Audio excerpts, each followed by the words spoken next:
अत्र इदं विचार्यते आनंद शब्दो लोके सुखवाची प्रसिद्ध।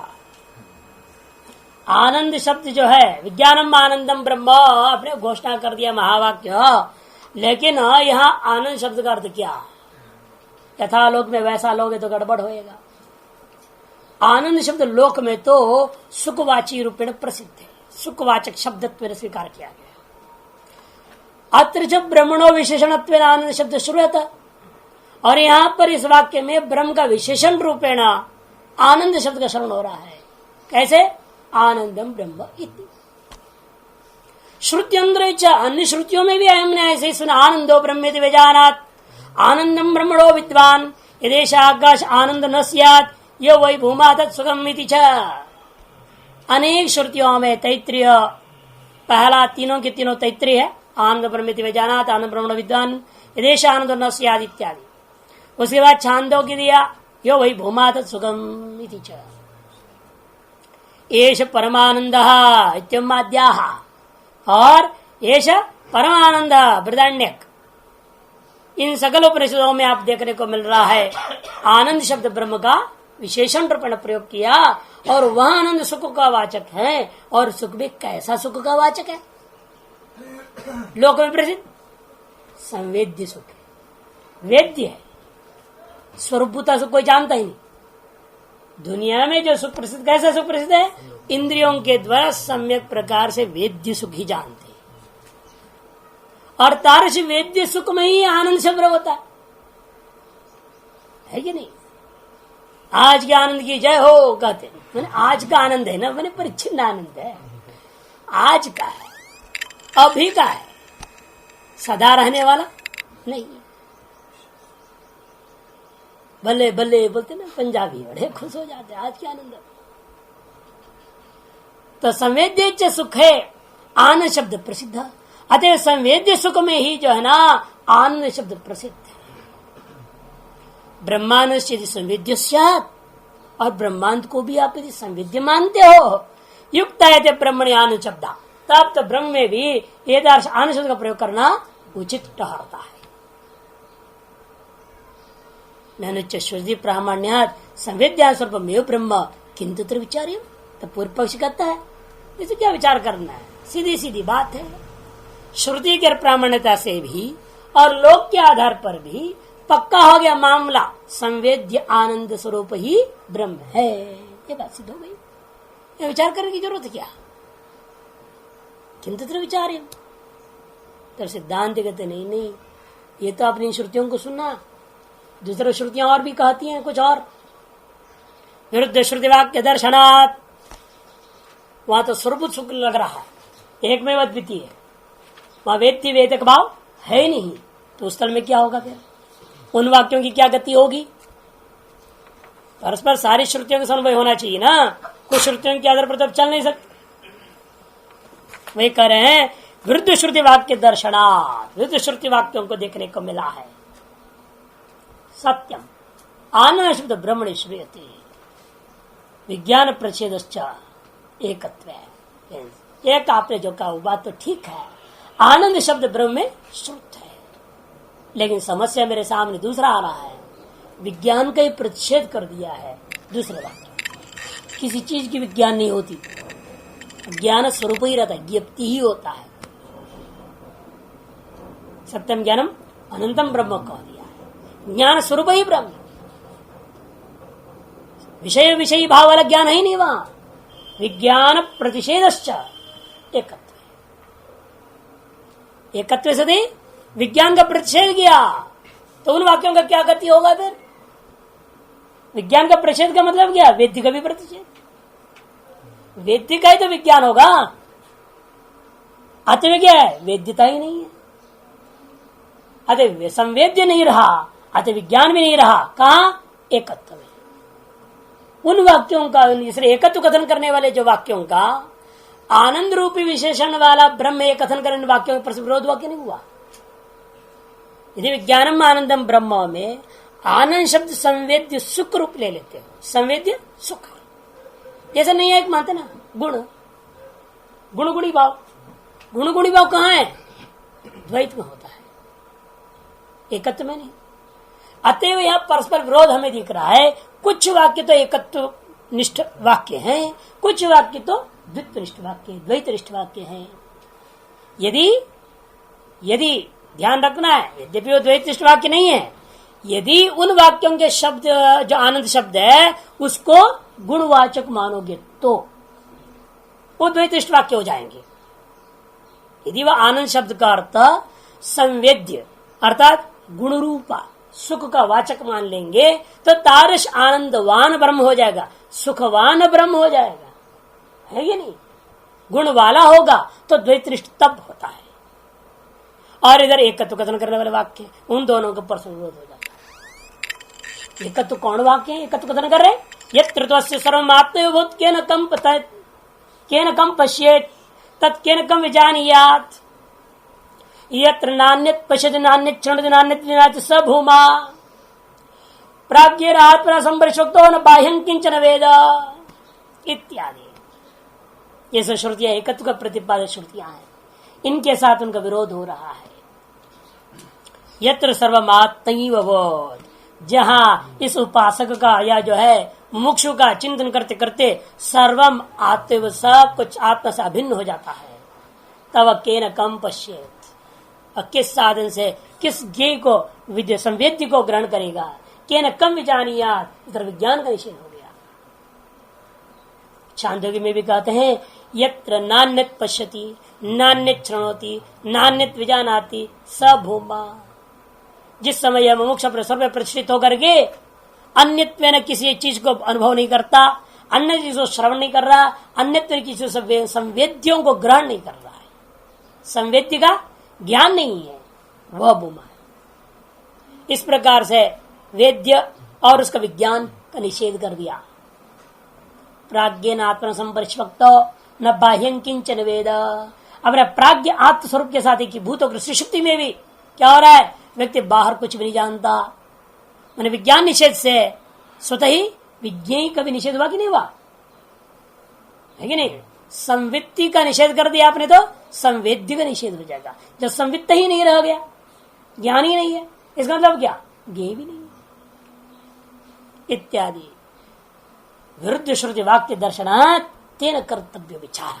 इस तरह से विरुद्ध श्रुति वाक्यों का विद्यमान होने के कारण से हमें विचार करना जरूरी है। तस्माद् युक्तम वेद वाक्यार्थ निर्णयाय विचारयितुम्, इसलिए वेद वाक्यार्थ का निर्णय करने के लिए विचार करना उचित है। इसलिए विचार आरंभ होता है मोक्षवादियों में प्रतिपत्ति। पूरा पहले शास्त्रार्थ का स्वरूप संक्षेप में बता देता हूं, सुन लेना ताकि समझ में आए। दो प्रकार के लोग, मोक्ष में सुख है मानने वाले लोग हैं और सुख नहीं है मानने वाले लोग हैं। बहुत लोग हैं जो मोक्ष में सुख नहीं है मानते, और कुछ लोग हैं एकदम मोक्ष में सुख है। बोलने वालों में से वेदांती भी है, अनेकों लोग, और है बोलने वालों में फिर भेद करना पड़ेगा हमें। इसलिए कोई कहेगा जो मोक्ष काल में सुख रहता वो संवेद्य है, और दूसरा कहता है असंवेद्य। असंवेद्य अंतिम पक्ष है, वेदांत का पक्ष है। मोक्ष काल में जो सुख है वह स्वरूपभूत है, वह संवेद्य नहीं है। लेकिन संवेद्य मानने वाले है करके संवेद्य मानते हैं, जो उनमें भी दो पक्ष है, परसंवेद्य है या स्वसंवेद्य। इस प्रकार विकल्प समझना, अस्ति नास्ति। नास्ति में विकल्प तो है ही नहीं, अस्ति में विकल्प है, संवेद्यो असंवेद्यो। संवेद्य भी पुनर्द्विविधा, स्वसंवेद्यो परसंवेद्यो वा, केवल संवेद्यो वा, केवल संवेद्यम अथवा स्वसंवेद्यम। सब पक्ष खत्म करना पड़ेगा। नास्ति पक्ष खंडन करेगा अस्ति पक्ष वाला, हमें खंडन करने की जरूरत नहीं। असंवेद्य पक्ष वाला वेदांति बढ़ेगा नहीं, वेदांत लास्ट में आएगा, अंत में। पहले नास्ति बोलने के खिलाफ खड़ा कर देगा अस्ति वालों को, वो सिद्ध करेंगे ये मोक्ष काल में सुख होता है। फिर उसने सिद्ध कर दिया अस्ति वाले ने, फिर सिद्ध होने के बाद पूछा ठीक है मोक्ष काल में जो सुख है वह संवेद्य है क्या असंवेद्य है, वो कहेगा संवेद्य है। तभी तो मैं कह रहा हूं मोक्ष काल में है करके, नहीं तो है करके से कहता है।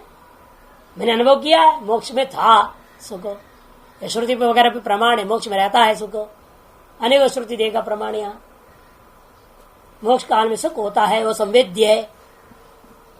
और संवेद्य पक्ष में फिर भी उठाएंगे, केवल संवेद्य है मैंने जिसकी जाने प्रमाणों से संवेद्य है या स्व संवेद्य है, वो तब वो सिद्ध करेगा नहीं, पर संवेद्य नहीं। वहां कोई इंद्रिय इंद्रिय होते नहीं ना, वो आत्मा स्वयं अनुभव कर लेता अपना अंदर में विद्यमान सुख, इसे स्व संवेद्य वाला आ जाएगा।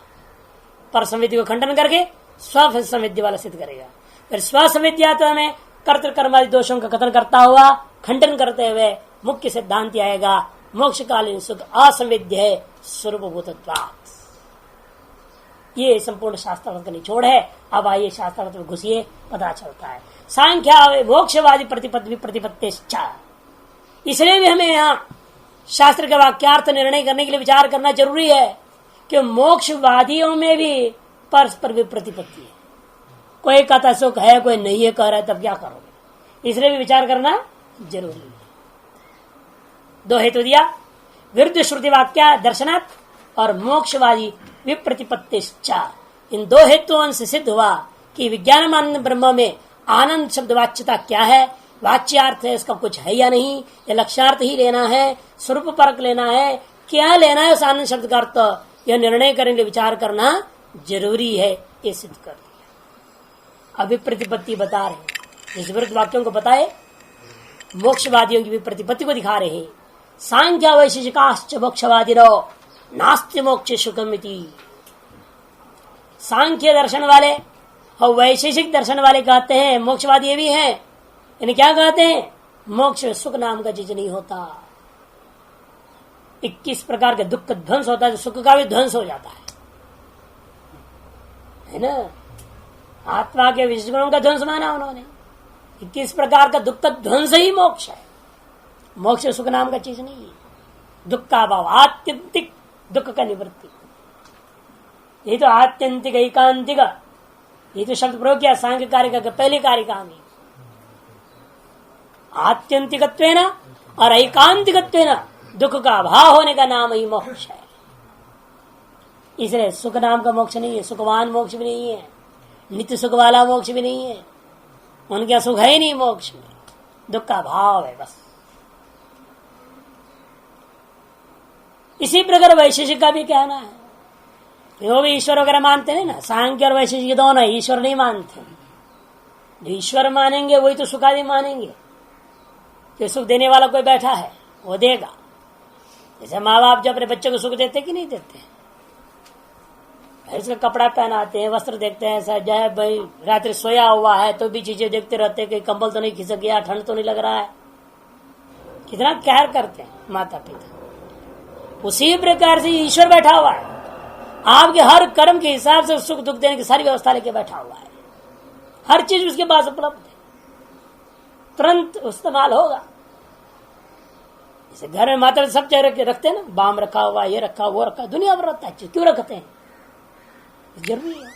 तो चोट लग जाए, आयोडेक्स चाहिए घर में, तो छोटा बोतल आयोडेक्स की रहेगी। तो जो हो जाए, जुकाम लग जाएगा, एक विक्स का डिब्बा रखेंगे। दुनिया में रखते, व्यवस्था उनके पास सारी रहती है। आपके ईश्वर के पास सारे लोग, सारे चीजें हैं सुख देने के लिए।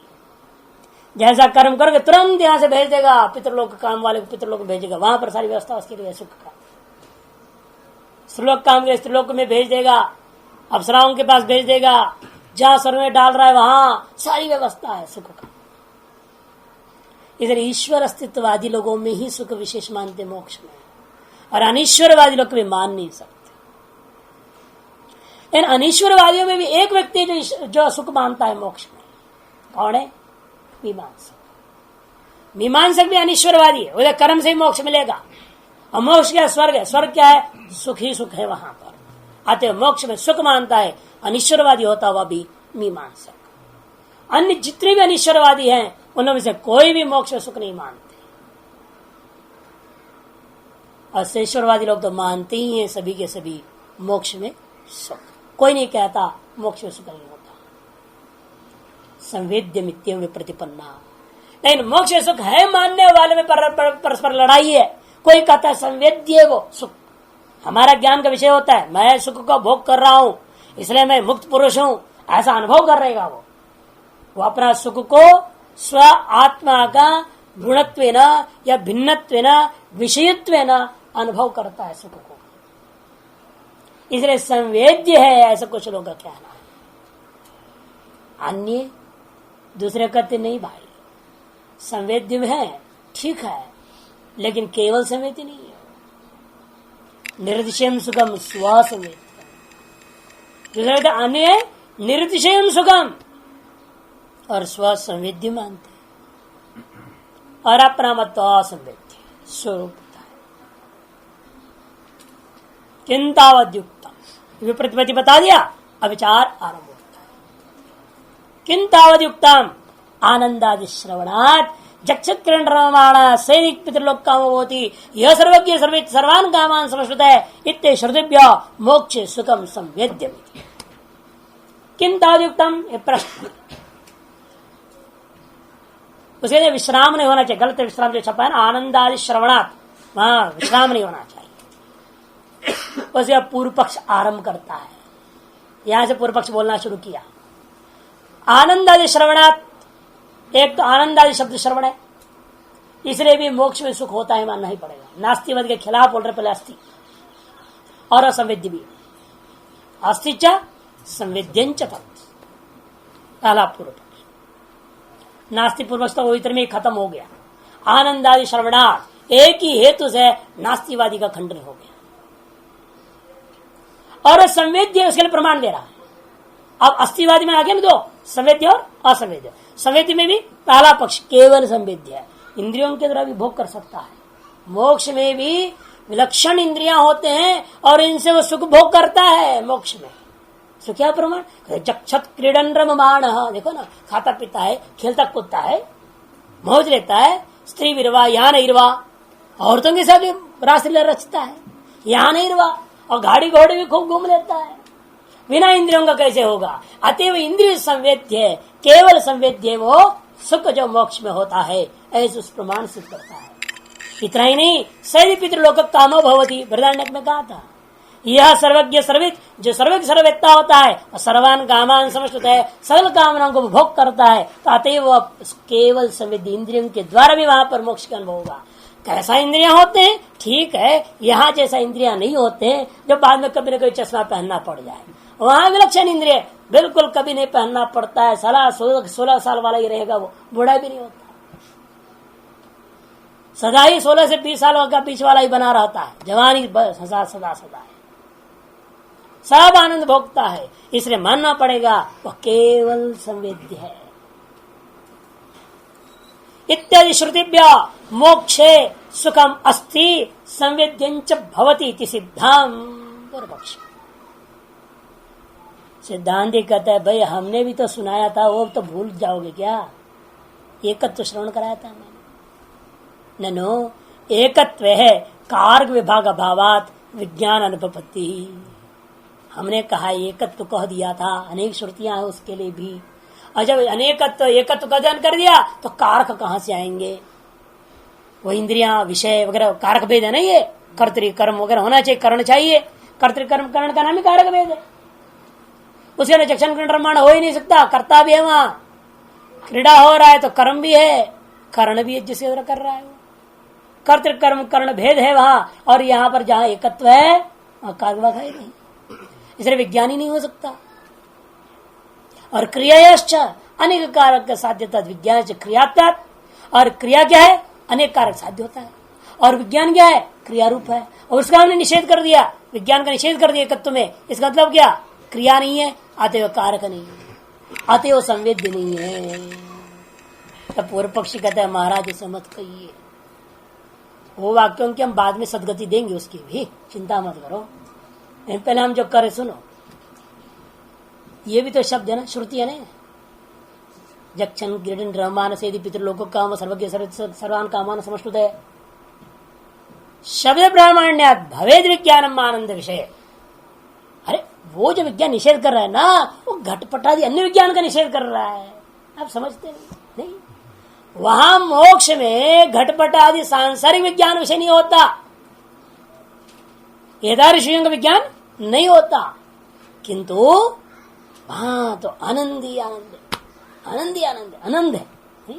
पंजाबी भाषा में आनंद ही आनंद है, आनंद ही आनंद होता है वहां पर। शब्द प्रामाण्यात भवेद विज्ञान आनंद विषय, आनंद का विषय में विज्ञान होते रहेगा, अन्य विषय में विज्ञान नहीं होते, अर्थ करूंगा। विज्ञान मानम इत्यादि नी आनंद स्वरूप से असंवेद्यत्व अनुपन्नानि। और आप बार बार असंवेद्य पक्ष को लेना चाह रहे हैं ना, इसलिए तो हमारे संवेद्य पक्ष आप पूर्व पक्ष आक्षेप कर रहे हो। सिद्धांति के आक्षेप कर रहे किस पर? पूर्व पक्ष के ऊपर। इसे पूर्व पक्षी कहता है आप हमारे ऊपर असंवेदित पक्ष में आक्षेप कर रहे हैं, लेकिन असंवेदित पक्ष में तो ये वाक्य कैसे संपन्न होंगे? विज्ञानम आनंद ब्रह्म इत्यादि नहीं आनंद स्वरूप असंवेद्यत्व, यदि आनंद स्वरूप जन असंवेद्य होता तो ये सारे वाक्य अनुपन्नानि वचनानि इत्यवोचामा, पहले ही बोल चुका हूं, वे सब अनुपन्न हो जाएंगे। तब सिद्धांति कहते हैं इन वचनों के कारण से तुम मान रहे हो है? अरे वचन किसी वस्तु के स्वभाव को बदलते नहीं है। आपने कहा ना शब्द प्रामाण्य, मतलब वो जाके आके नहीं बोल रहा है मोक्ष में गया और वापस आकर के बोल रहा है कि मैं मोक्ष में सुख अनुभव संवेद्य होता है, कोई बोल ही नहीं सकता। इसीलिए वो पूर्व पक्ष ने क्या जवाब दिया? शब्द प्रमाण के आधार पर मैं सिद्ध कर रहा हूं कि मोक्ष में जो सुख है वो संवेद्य। तब सिद्धांति कहता है शब्द प्रमाण से किसी वस्तु के स्वरूप को सिद्ध नहीं कर सकते आप। जैसे अनेक शब्द प्रयोग कर डालो और कहो जल गर्म होता है, शब्द प्रमाण के कारण से क्या जल गर्म हो जाएगा? यह शब्द प्रमाण के मात्र से अग्नि शीत हो जाएगा? नहीं हो सकता। न वचने नाप्य अग्ने शैत्यम उदक से चौष्टम न क्रियते एवं। क्यों? ज्ञापकत्वाद् वचनान। ये शब्द जो होता है, शास्त्र जो होता है, वाक्य जो है वो केवल ज्ञापक होते हैं, कारक नहीं होते। ज्ञापकम तो शास्त्रगम न कारकम। ये बहुत मुख्य बातें हैं, ये सब सूत्र वाक्य हैं भाष्यकार के, पहले जो बोल चुके इस बात को वो ध्यान हमेशा रखना चाहिए। वचन शतेनापि, सैकड़ों वचन बना डालो और सिद्ध कर दो उन वचनों से कि अग्नि ठंडा होता है और जल का स्वभाव गर्म है, लेकिन ऐसा आप हजारों वचनों का भी प्रयोग कर डालिएगा, इनसे सिद्ध नहीं हो सकता, क्योंकि वचन केवल ज्ञापक होते हैं, कारक नहीं होते। इसलिए नच देशांतर अग्नि शीत है शक्य ज्ञापयितुम अगम्य व देशांतर उष्णम उदकमिति। ये भी नहीं कह सकते अमेरिका में हमेशा जो है आग जो ठंडा ठंडा होता होगा है? और ऐसा भी कोई जगह हिमालय के गुफा के भीतर कहीं ऐसा होगा जो अगम्य, ऐसे अगम्य देश में जरूर वहां पर जल बहुत गर्म होता होगा,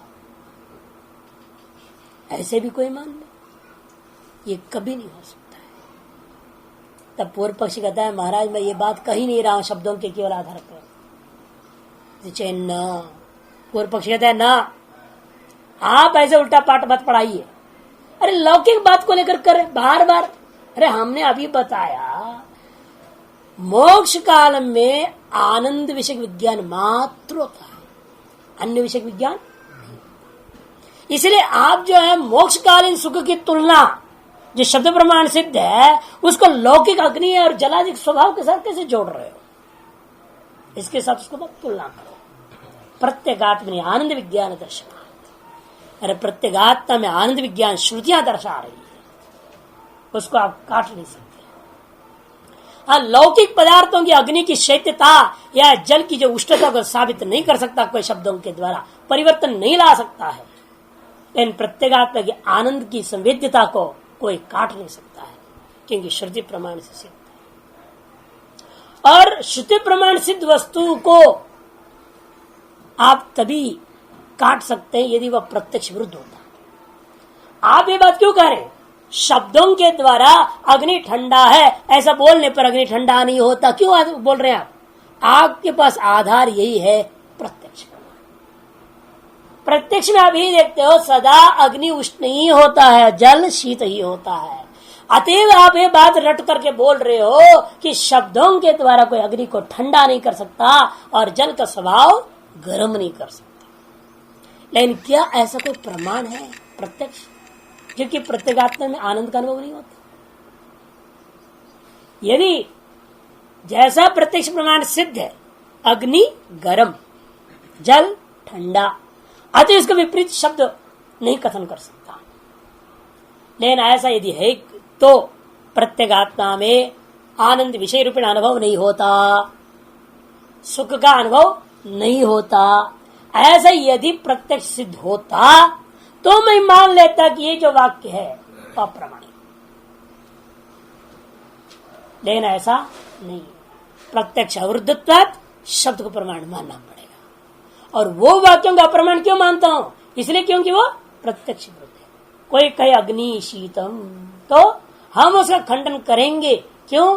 प्रत्यक्ष का विरुद्ध में। लेकिन आत्मा के विषय में जो वाक्य है विज्ञानमानंदम ब्रह्म, ये प्रत्यक्ष विरुद्ध नहीं है। न विज्ञानमानंदम आदिना वचनानाम शीतोग्नि इत्यादि वाक्यवत प्रत्यक्षादि विरुद्धार्थ प्रतिपादक आ गया ना। क्योंकि विज्ञानमानंदम इत्यादि जो वचन है उन वचनों की जैसा नहीं है जो प्रत्यक्ष विरुद्ध कथन कर रहे हैं। अग्नि शीता जलम उष्णम, ये जो वाक्य कैसे हैं? प्रत्यक्ष विरुद्ध वाक्य है ना। लेकिन उस प्रकार का वाक्य नहीं है। कौन? विज्ञानमानंदम ब्रह्म।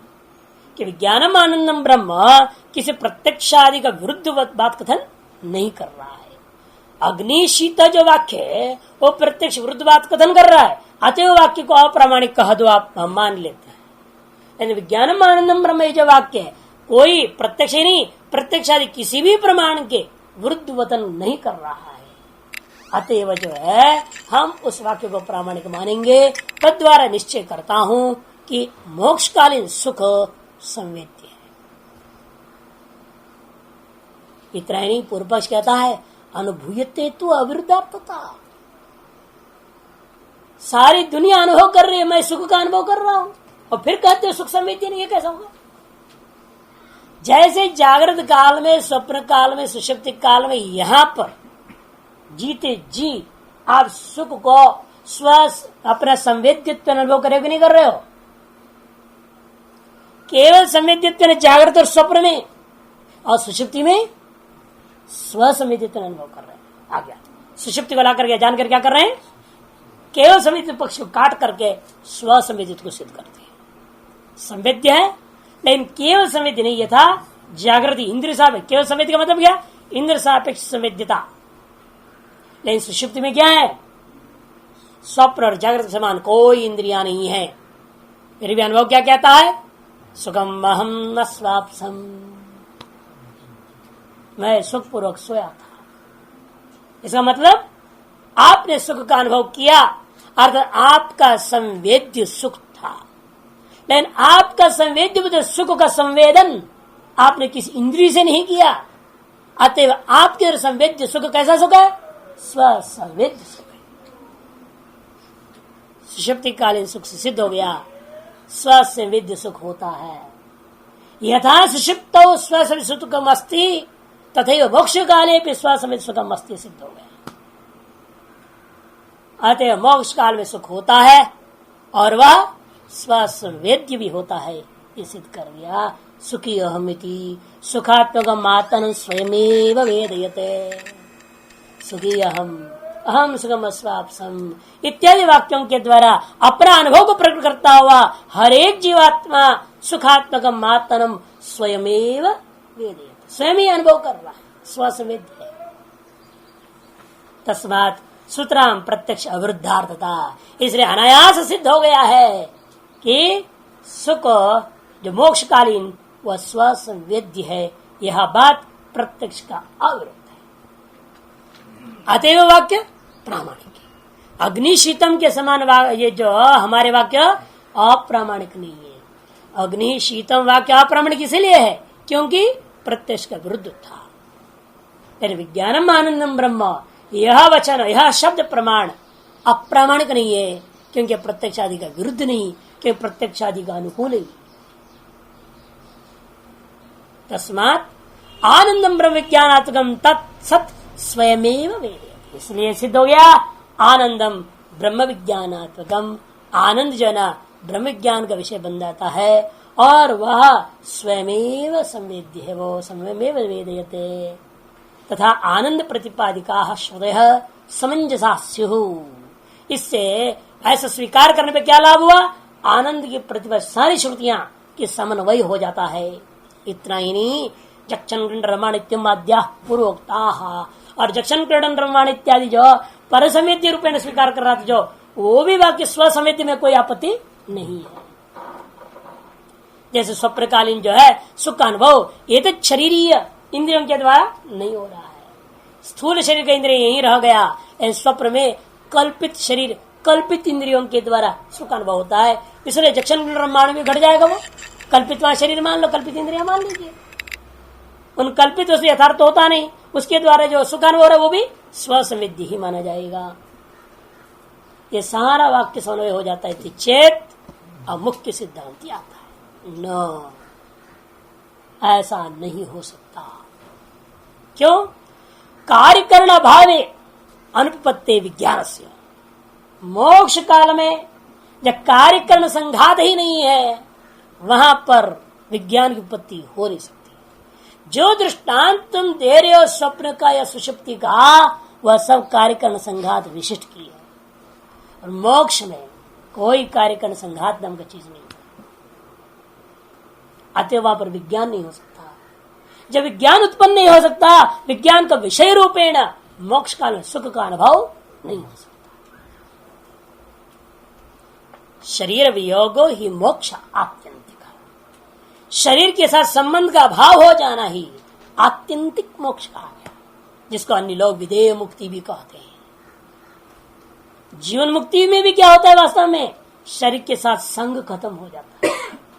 शरीर का वियोग नहीं हुआ, शरीर का संग खत्म हो गया, शरीर में जो आसक्ति थी वो खत्म हो गया, और बाह्यतान वृत्ति से सकल व्यवहार चलते रहता है।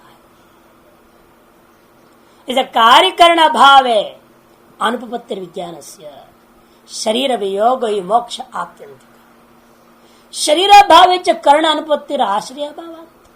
जब शरीर ही नहीं रहता है मोक्ष में, तो कर्ण कहां से टिकेंगे? क्योंकि आश्रय नहीं रह गया तो कर्ण भी नहीं टिकेगा। ततश्च विज्ञान अनुपत्ति ही अकार्यकरणत्वा, इसलिए मोक्ष काले विज्ञान अनुपत्ति ही कार्यकरणत्व भावात् या अकार्यकरणत्वात्, ये कह दिया। अन्यंतन में था मूर्छा आदिशु दे दो। हमारे पास दृष्टांत है मूर्छावत, वहां पर भी क्या मूर्छा काल व्यक्ति जकर नहीं बोलता मैं सुखपूर्वक मूर्छा में था, ऐसे कोई कहेगा? कोई मूर्छित व्यक्ति ये नहीं कहता मैं मूर्छावस्था बड़ा सुखपूर्वक था। सोया हुआ व्यक्ति जरूर बोलता है, जो सो के जगता है कि मैं सुखपूर्वक सोया था। लेकिन मूर्छित व्यक्ति उस मूर्छावस्था को कभी पसंद नहीं करता। आप सुषुप्ति अवस्था को बड़ा चाहते, बड़ा प्रेम से, है ना? बहुत प्यार है सभी को अपने जो सुषुप्ति के प्रति, और जिस दिन सुषुप्ति देवी आपके पास नहीं आएगी बड़े कष्ट में हो जाएंगे। बड़ा कष्ट होता है। रात भर नींद 36 बार बोलेंगे लोगों के साथ, रात भर नींद नहीं, अरे शांत, तो इतना हल्ला मचा रहे थे, बेकार लोग तंग कर दिया, दुनिया भर भाषणबाजी हो जाएगी, एक रात नींद नहीं आवे देख लीजिए। लेकिन आपको ऐसा होता है, एक बार मूर्छा ना आवे तो ऐसा नहीं, आप दिल में ये रहता कि मूर्छितम होवे ही नहीं, कि मूर्छावस्था ऐसा है और सुख का भी अनुभव नहीं। क्यों? कार्यकरण संघात ही नहीं। मूर्छा एक ऐसा विलक्षण अवस्था है जब कार्यकरण संघात का अत्यंत संबंधाभाव है। सुषुप्ति में भी किंचित है ना, अविद्या वासना युक्त होकर के व्यवहार हो रहा है, लेकिन वहां वो भी नहीं। इसलिए मूर्छा दृष्टांत बना दिया, अकार्यकरण मूर्छावत। देहाद्य भावे च विज्ञानोत्पत्तौ सर्वेशम कार्यकरण उपादान अनर्थ के प्रसंग से, और देह के अभाव में भी कहोगे नहीं भाई मोक्ष काल भले शरीर नहीं है, कार्यकरण संघात नहीं है, फिर भी वहां सुखादि का विज्ञान होगा। यदि ऐसा तुम कहोगे, दुनिया में हम कहेंगे किसी को भी कार्य करने से जरूरत ही नहीं पड़ेगा। फिर सर्वेशामेव कार्यकरण उपादान अनर्थक्य प्रसंग से, बिना कार्यकरण को ग्रहण किए ही सभी आप अनुभव कीजिए, क्या जरूरत है शरीर का। फिर श्रुति स्मृति क्यों कहते देवता लोग भी मनुष्य शरीर पाने के लिए बहुत जो है लालायित रहते, ये क्यों कर? यदि विनाश शरीर का भी सुखादि का अनुभव हो सकता है, कार्यकरण संघात के बिना भी सुखादि का अनुभव हो सकता है, फिर ये तारुष कार्यकरण संघात के लिए लोभ क्यों? ये साबित करता है कि इसी के माध्यम से ज्ञान आदि अर्जन होता हुआ, इसी के माध्यम से मोक्ष कालीन हुआ आत्यंतिक जो सुख है, जो कार्यकरण संघात निरतिशय सुख है, उसका अनुभव हो सकता है। इसके बिना, कार्यकरण संघात के बिना कोई भी व्यक्ति विज्ञान की उत्पत्ति कर ही नहीं सकता। इसलिए विज्ञान उत्पत्ति के लिए कार्यकरण संघात की जरूरत है, और मोक्ष काल में कारण संघात का अभाव होने से विज्ञान उत्पत्ति नहीं होगी। विज्ञान उत्पत्ति नहीं होती है तो वहां सुख संवेद्य भी नहीं है, सिद्ध हुआ। एक और हेतु देते हैं, एकत्व विरोधाच्छ, एकत्व का विरोध होगा यदि कर्ता कर्म और कर्ण मान लोगे तो। स्वसंवेद्य में कर्ण नहीं होता, कर्ण निरपेक्ष का नाम ही स्वसंवेद्य था, लेकिन वहां कर्ता और कर्म था। कर्ता ने अपने आप अपना सुख को अनुभव कर लिया, यही तो हुआ ना, कर्ण नहीं है, लेकिन कर्ता और कर्म थे, तभी तो वेद्य कह रहे हो। वेद्यत्व क्या मतलब? ज्ञान कर्मत्व। वेद्यत्व का अर्थ क्या है? ज्ञान विषयत्व, ज्ञान कर्मत्व। स्व कौन हुआ? वो ज्ञान का कर्ता। संवित्त हो गया ज्ञान, संवेद्य हो गया कर्म, संवेदता हो गया कर्ता। अच्छा, कर्ता कर्म ये दो हैं, भले कर्ण नहीं, कर्ता और कर्म से ज्ञान हुआ है। अच्छा, कर्तृकर्म एक में मानोगे, एकत्व के साथ विरोध हो जाएगा। जहां एकत्व है वह कर्तृकर्म द्वैत नहीं हो सकता, कर्तृकर्म विरोधा।